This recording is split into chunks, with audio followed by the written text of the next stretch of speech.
तो साथियों फाइनली आप सभी के इंतजार की घड़ी समाप्त हुई। बीपीएससी टीआरई 3.0 का फाइनल रिजल्ट आज बीपीएससी ने अपने ऑफिशियली वेबसाइट पे जारी कर दिया है और उम्मीद है आप सभी ने अपना रिजल्ट देख लिया होगा।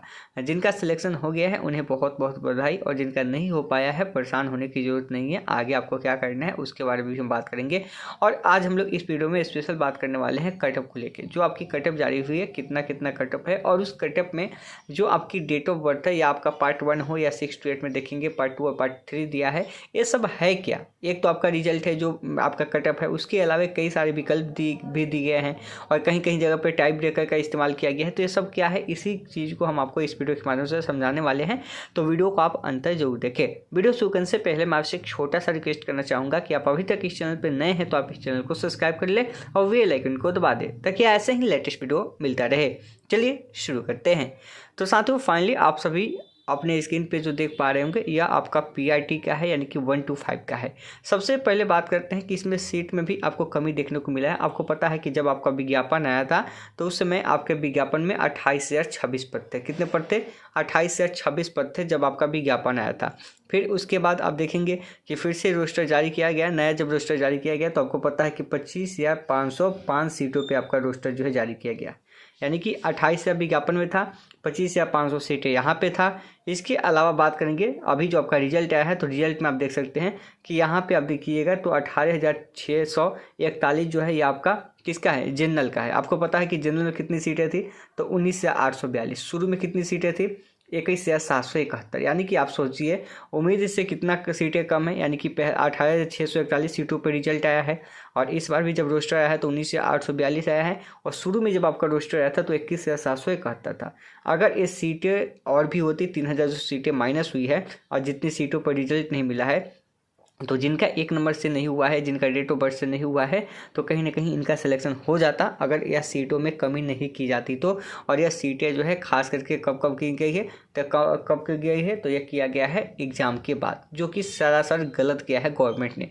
इसके साथ AWS वालों के साथ भी धोखा हुआ है, उनकी भी सीटें कम हुई हैं, साथ साथ महिलाओं की भी सीटें कम हुई हैं। तो कहीं ना कहीं सबके साथ धोखा तो जरूर हुआ, जो सीटों की संख्या में कमी हुई है। अगर उतनी सीटें कम नहीं होती, अगर 3,000 भी सीटें कम नहीं होती, तो 1-2 नंबर जिनका भी कम था उनका भी सिलेक्शन इसमें हो जाता। लेकिन अब आप समझिए किस्मत की बात कर सकते हैं या गवर्नमेंट की चालाकी कह सकते हैं, जिसने सीट बचाने की कोशिश की है। तो आप यहाँ पे देख सकते हैं कि कितनी सीटों कमी हुई है, और यहाँ पे अब जब देखेंगे तो रिजल्ट भी आपका कितना है? 18,641 सीटों पर ही आया है।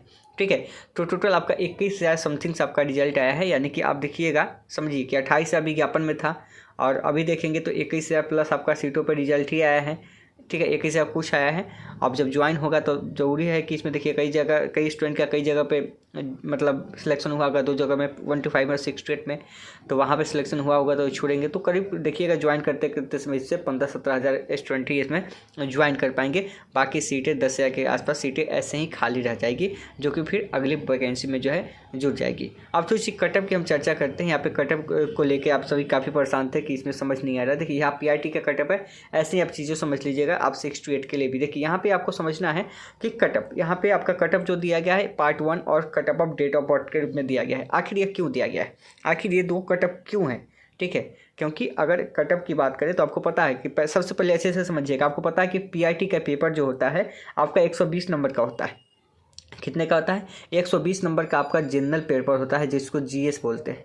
क्या बोलते हैं? जिसको जीएस बोलते हैं। और 30 नंबर का आपका लैंग्वेज होता है, जिसमें हिंदी और इंग्लिश होते हैं। ठीक है, 30 नंबर का होता है। उसमें पता है आपको कि 9 नंबर आपकी पासिंग मार्क्स होने चाहिए। अब 120 में से जिसका ज़्यादा नंबर होता है उसी को जॉब दिया जाता है। पहले समझिए, ऐसे आसान भाषा में समझिए कि 120 में जिसका अधिक नंबर है और जितना सीट तक लेना है, तो हाईएस्ट कटअप जो है वही उसका आपका रिजल्ट निर्धारित करता है। जैसे कि आप 120 में देखिए यूआर कैटेगरी जो है, जो जनरल स्टूडेंट आते हैं, जिसमें अदर स्टेट के भी स्टूडेंट शामिल है, तो 120 में अगर उनका 81 नंबर है तो उनका सिलेक्शन हो गया है। 120 में अगर उनका 81 नंबर है तो सिलेक्शन हो गया है, और 81 से ऊपर है तो आसानी के साथ उनका सिलेक्शन हो गया। उनके लिए पार्ट 1 और पार्ट 2 का यहाँ की कटअप का कोई भी ज़रूरत नहीं है। ठीक है, या पार्ट 1 और पार्ट 2 जो है यह कटअप कब डिसाइड होगा? जब कटअप मार्क्स से बराबर आ जाएगा। जैसे 81 से ऊपर है जिनका, तो 81-82 है तो उनके लिए ज़रूरत नहीं है, ऑटोमेटिक उनका सिलेक्शन हो गया। लेकिन मान लीजिए जो लास्ट कटअप गया है यहाँ पे 81, जो अनरिजर्व का गया है, जनरल का गया है 81। अब मान लीजिए 81, तो 81 तो बहुत सारे बच्चों का रिजल्ट होगा। अब 81 में देखिएगा तो 81 में हो सके कि 100 बच्चों का रिजल्ट होगा। अब 100 बच्चों में से सबको तो नहीं लिया जा सकता है कि जब 81 पे आए तो सीटों की संख्या 10 ही बची। अब इसमें से मात्र 10 का ही सिलेक्शन करना है। अब 10 का जब सिलेक्शन करना है तो इसमें से 10 को ही लिया जाएगा। अब 81 पे क्या हुआ कि नंबर टाई ब्रेकर हो गया, यानी कि आपका भी नंबर 81 है और वैसे ऐसे 100 व्यक्ति का नंबर 81 है। अब इसमें से लेना है 10 व्यक्ति को लेना है, तो जब 10 व्यक्ति को लेना है तो अभी किस्मत का खेल है आपका।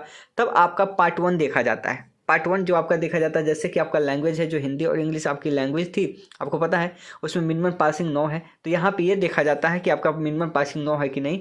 और उसमें से भी देखा जाता है कि जिसका 81 है तो सबसे ऊपर से आता है इसका भी मतलब लैंग्वेज का, तो यहाँ पे चेक किया गया तो 23 नंबर मिला जिसका 81 है और मतलब जीएस में 81 है और प्लस लैंग्वेज में भी 23 है।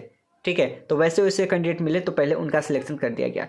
लेकिन यहाँ पे पता चला कि यहाँ पे भी 81 है और उस बच्चे का यहाँ पे भी टकरा गया कि 23 है।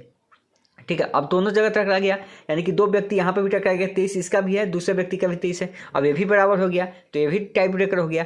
तब वैसी स्थिति में उसके डेट ऑफ बर्थ को काउंट किया जाता है कि अगर 2 व्यक्ति है, अगर उसका दोनों लैंग्वेज में भी 23 नंबर आता है और अनरिजर्व में भी 81 नंबर है, ठीक है, दोनों बराबर हो गया, तो ऐसी स्थिति में उसके डेट ऑफ बर्थ को काउंट किया जाता है। जिसका डेट ऑफ बर्थ अधिक रहता है, जिसकी जन्मतिथि पहले होती है, मतलब जिसका ज़्यादा उम्र होता है, उसको यहाँ पे नौकरी दे दी जाती है, क्योंकि यह माना जाता है कि जिनका डेट ऑफ बर्थ कम है उनके पास और भी मौके हैं, कई बार अपना एग्जाम देके आगे कर सकते हैं, लेकिन जिनका डेट ऑफ बर्थ ज़्यादा है तो उनके पास मौके कम मिलेंगे, इसलिए डेट ऑफ बर्थ जिनका अधिक होता है उनको नौकरी दे दी जाती है। सेम कंडीशन वैसे फीमेल के अंदर देखिए 70 है तो 71 वाले के लिए कुछ नहीं देखा जाता है। अगर 71 सिर्फ आपका नंबर है फीमेल में तो बस आपका पार्ट 1 में कुछ भी नंबर है, आप 9 नंबर सिर्फ है पार्ट 1 में पास है लैंग्वेज में, तो फिर आपका जॉब क्लियर, आपको ये सब कुछ नहीं देखा जाएगा। लेकिन मान लीजिए कि आपका 70 नंबर रह गया जनरल में, अगर फीमेल है 70 नंबर पे आप आके रुक गए और फिर आपका लैंग्वेज का चेक होगा। अब लैंग्वेज में चेक हुआ तो मान लीजिए कि यहाँ पे 20 कट हो गया है और आपका 70 यहाँ पे है और लैंग्वेज में आपका 21 हो गया, तो जाहिर सी बात है कि आपका पहले सिलेक्शन हो जाएगा। लेकिन आपका पता है कि यहाँ पे भी आपका 20 है और आपका 19 है, तो फिर आपका सिलेक्शन नहीं होगा, क्योंकि पहले 20 जब 20 यहाँ पे कटअप गया है तो 20 वाले ही स्टूडेंट मिल गए हैं, तो 19 अगर लैंग्वेज में भी आपका तो सिलेक्शन नहीं होगा, क्योंकि 70 आपका ये तो हो गया जीएस में प्लस 19 आपका लैंग्वेज में हो गया, एक घट गया और कटअप आपका इसका 20 चला गया, ठीक है, लैंग्वेज का, इसलिए आपका सिलेक्शन नहीं हो गया। अगर आपका भी 20 है, कटअप भी 20 किया बराबर है, तो ऐसी स्थिति में आपके डेट ऑफ बर्थ को काउंट किया जाएगा और डेट ऑफ बर्थ जिसका दादा होगा, ठीक है, उसको लिया जाएगा। जैसे आप 17/7/1996, अब 17/7/1996 वाले को यहाँ से उठाया गया है, इससे ऊपर वाले को उठा लिया गया है, तो 17/7/1996 इसको जो है इसमें ऐड कर लिया गया है, जिसका 20 नंबर आपका हिंदी इंग्लिश लैंग्वेज में है और 70 नंबर ईवर में है।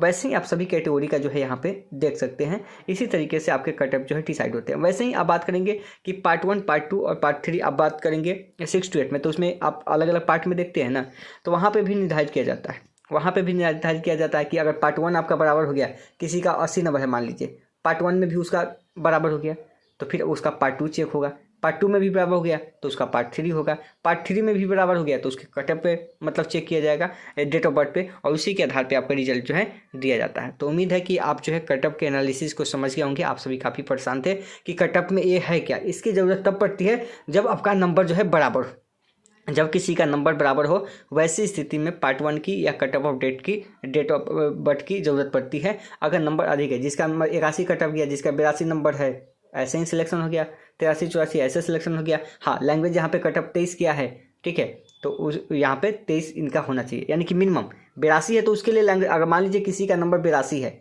और उसका लैंग्वेज में 9 ही है, 23 नहीं है, तो भी उसका सिलेक्शन हो गया, क्योंकि उसका नंबर यहाँ से ज़्यादा है, समझे बात को। और किसी का नंबर 83 है और यहाँ पे भी 9 है तो हो गया। मान लीजिए किसी का नंबर 81 आ गया, तो 81 आ गया तो 9 नंबर लैंग्वेज में नहीं होगा, अब लैंग्वेज में आपको 23 नंबर कटअप गया है तो 23 नंबर चाहिए, तब होगा आपका सिलेक्शन। इस तरीके से समझ गए। तो लैंग्वेज की ज़रूरत कब पड़ती है, जब आपका टाई ब्रेकर होता है, यानी कि दोनों बराबर हो जाए, वैसी स्थिति में आपकी लैंग्वेज की ज़रूरत पड़ती है।